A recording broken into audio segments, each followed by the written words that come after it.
welcome. There we go. Welcome, one and all. Sometimes working the board, it just gets a little confusing for me. I got to do all the work here. It's just amazing. My name is Jason Davis. This is Empower Volusia Common Sense, we'll call it today. And we're coming to you hidden in the highlands of West Volusia County, hidden in an iron bunker in an undisclosed location, guarded by 2 rabid Pomeranians and 1 crazy cat. And that's what we got going on. Hey, you know, this is being recorded today on the 5th of August, 2019. And I'll tell you, last weekend we did the Pipes, Drums, and Patriots Veterans Benefit for the Vietnam Veterans of America post 1048, I believe. Anyways, and it was a great show. We had lots of bagpipes and drums, and we had a 5-time world champion drum major, Mr. Jason Peugeot, came in from California on his own dime. Now, you got to remember, everything that happened on that stage was done by volunteers. We all volunteered our time. Nobody got a dime. Nobody. And we had pipe drums from Central Florida and around. And it was a great show. Great show. There was a couple of incidences there where the lights. See, I was the MC, and I'd come out on stage, and I'd go to the podium, and there was no light. The light, I couldn't see what I was doing, and so I'd say, I feel like a mushroom. I'm in the dark here, and then the lights would come on. So it was, and it was a little bit of humor there, and it was a great show. We raised a lot of money for the Vietnam Veterans of America. Welcome home, brothers and sisters, and thank you for your service. And we always say that. And it's been great. It was a great show, great after party, and got to see some people I didn't know or haven't seen in a while, meet new people I'd never met before. I mean, everybody was very, very happy with the presentation. It was great, great, great, great. So now, with 2 minutes and 35 seconds into the show, we'll just go on with the subject matter at hand. And this one comes from Mr. Paul Zimmerman on the internet, Facebook. So it's got to be true, right? Well, this one actually is very true. And thank you, Paul, for your contribution to Facebook. And this it shows a picture of the International Speedway Boulevard ramp around noon. And it was done, I can't see the date because there's no date on it. But there's a pond of salt water in front of the ramp. Well, what's going on? What is terrible? What is terrible? Oh, no, and it says right here, this, and I quote him, this is typical of most of our ramps now. We're experiencing higher than usual tides, and the county scrapes the approaches daily, causing a depression in the end of the approaches. Some are literally 2 feet deep below the driving lanes, making a depression that fills with seawater. Beach Patrol drives our trucks through the salt water. There is an easy fix, actually. Grade, not scrape, the top few inches of sand and form approaches. There's plenty of sand to fill the depressions and still have the ramps graded. Yes, I got that. And he's contacted the county council, Chairman Kelly and Councilwoman Billy Wheeler, and the response to that was, and I'm clicking up the comment here to see what they said, and I think it was the canned answer, we'll look into it. That's what it was. We'll look into it. But they're not. So, what do we got to say about that? Well, let's try this little soundbite. Here we go again. That's right. Late great Ronald Reagan. There you go again, talking about and screwing up the beaches. Sorry about that.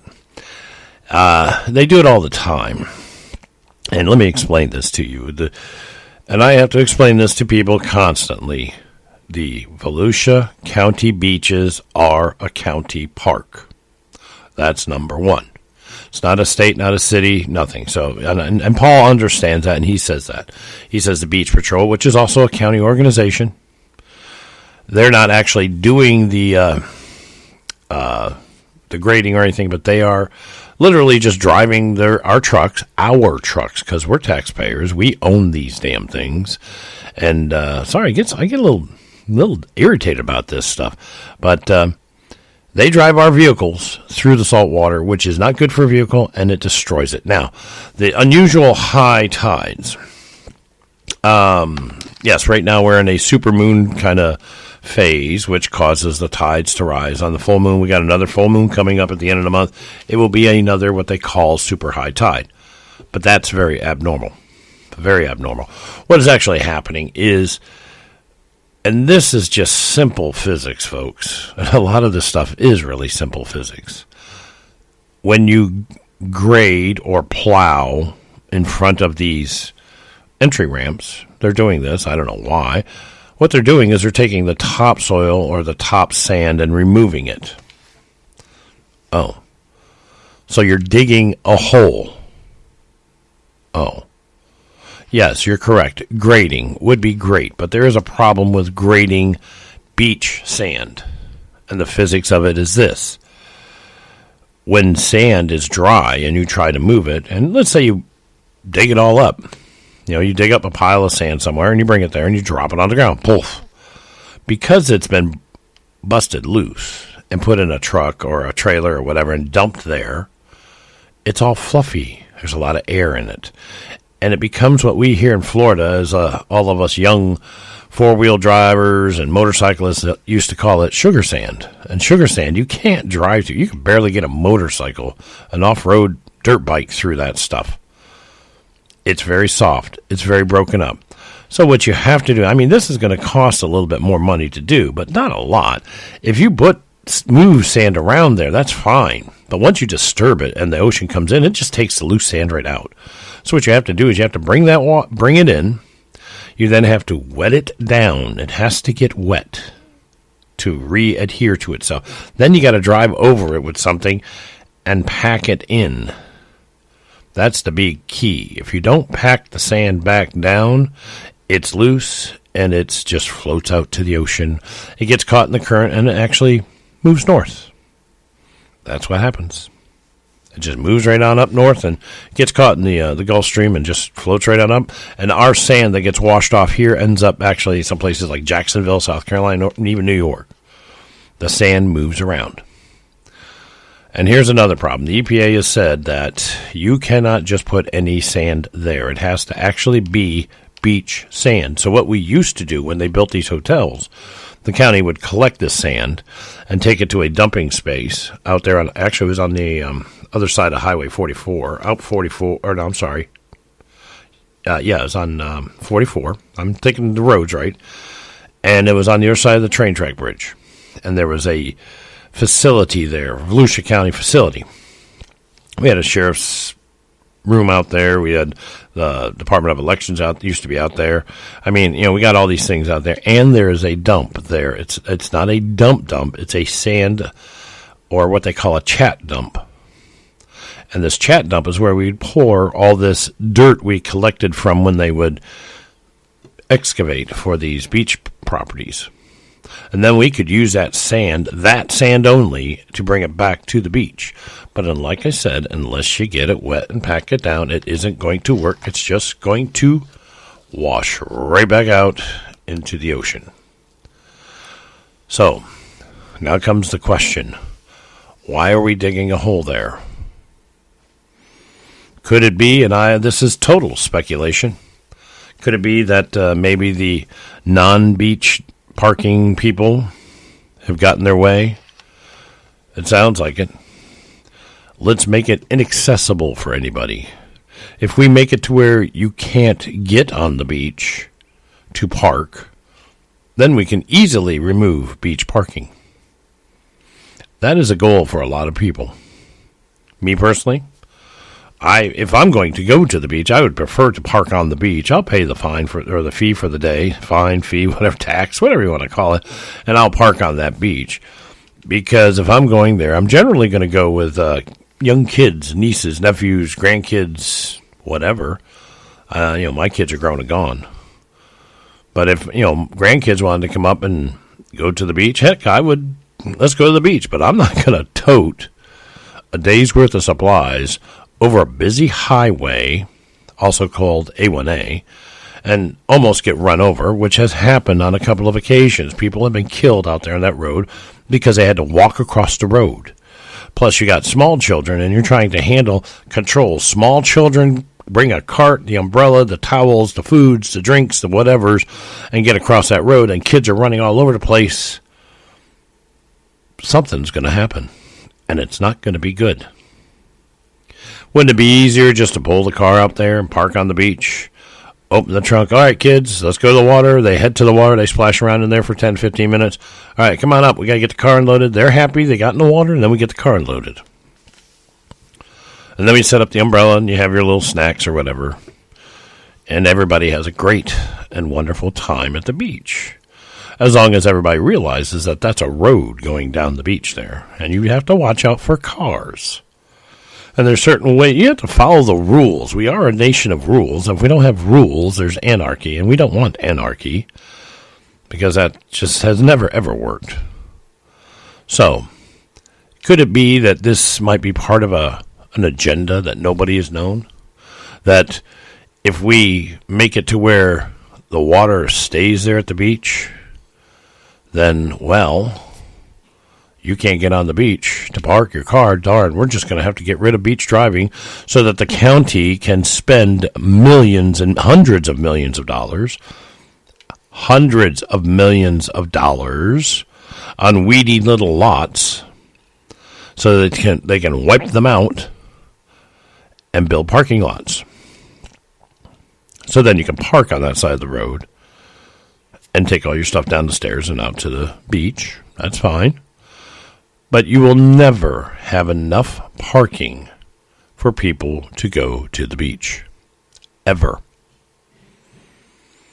The only way you would ever have enough parking for the beach would be if the Volusia County government bought every piece of property from the Flagler County line all the way down to the Brevard County line and Bethune Beach and south. And if they took every building and wiped it off and made one big, long parking lot, then you would have adequate parking for the beach. Isn't that? But that would actually cost probably close to $1 trillion because these are hotels and they're not going to give up their property. Heck, when the Desert Inn was failed and a disaster, they could have bought that, and they should have bought that, wiped it out, and made it a big parking lot. That's what they should have done, but no. It's gone through 3 or 4 different hands, and now it's a Hard Rock Cafe. And, they violated our contract. They did. And they took the parking off the beach there, which is ridiculous. But anyways, and I've been down there. So, I've been down there to see what the parking is like down there. And I drove my car down there and parked up there and walked around and said, yep, okay, this is good. This is all right. We need to keep the parking here. But they violated our contract, our agreement with the Hard Rock. Well, actually, the Hard Rock violated the contract with Volusia County, and so did the Weston Inn, because they were supposed to put a Weston Inn there, but then they sold it to the Hard Rock, which was supposed to be built down the road. So all bets are off. All bets are off. They didn't open it for public discussion. They didn't do anything right. And the current county council said, we'll take the cars off the beach in front of the Hard Rock Hotel. Isn't that just so horrible? Because there's no place to park your car. See, folks, it's not about driving a car up and down the beach. When I was younger, even when I was younger at 18, which is many, many years ago, we used to be able to just drive out to the beach. We could go up and down the beach. We'd park where we wanted to park because it was pretty much open back in, this is like 1970s and early 80s. And we could park our cars on the beach. We could do it at sundown.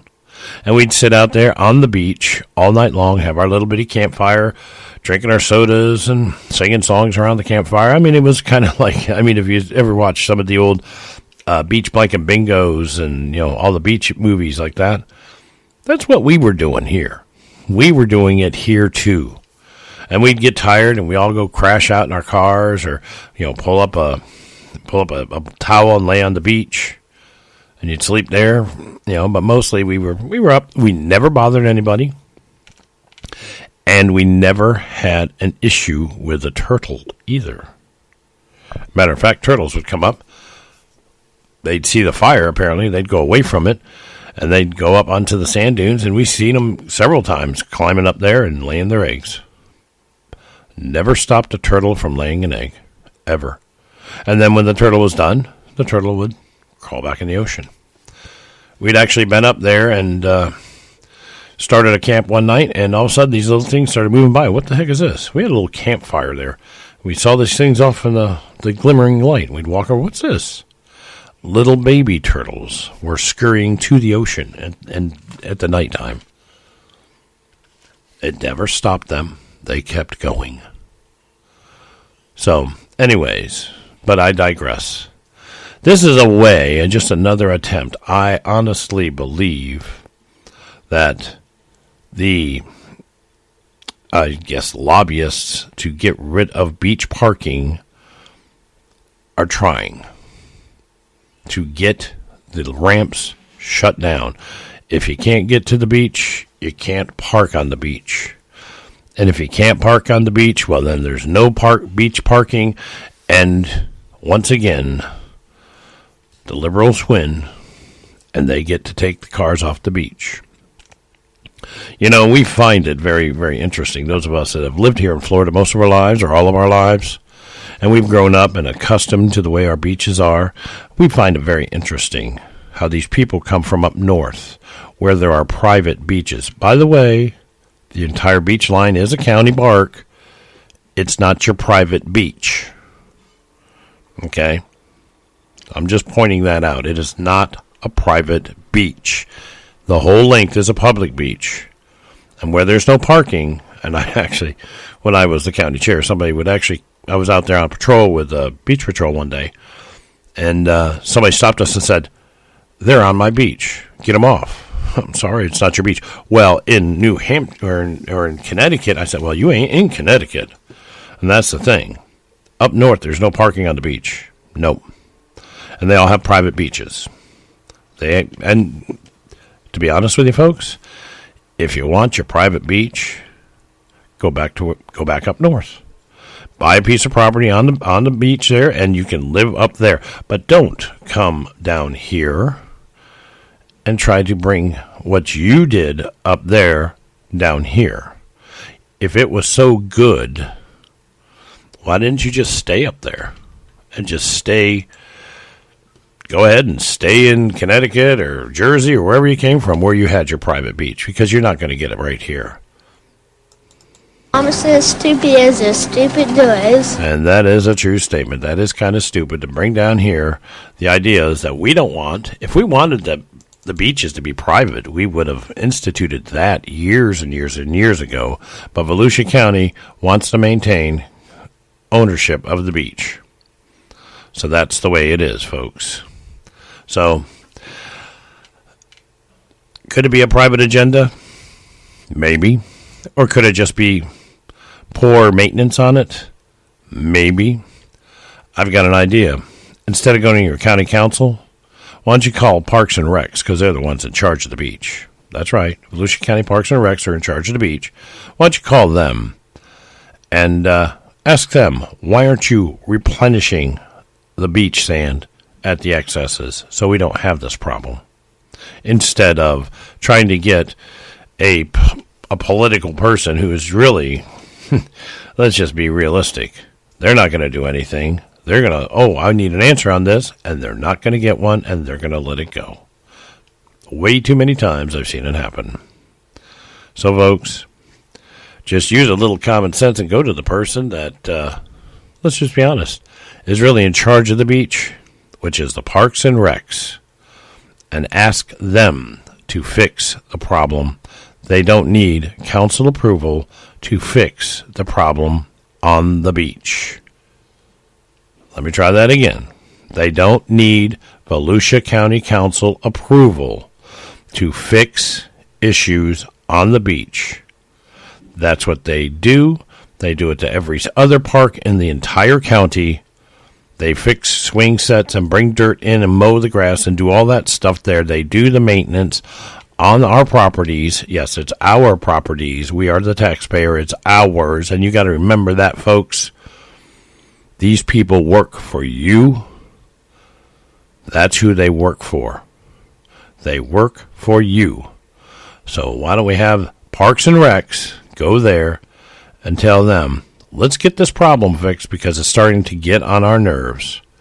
And that, dear folks, is just going to the head of the snake and dealing with it. That is just common sense.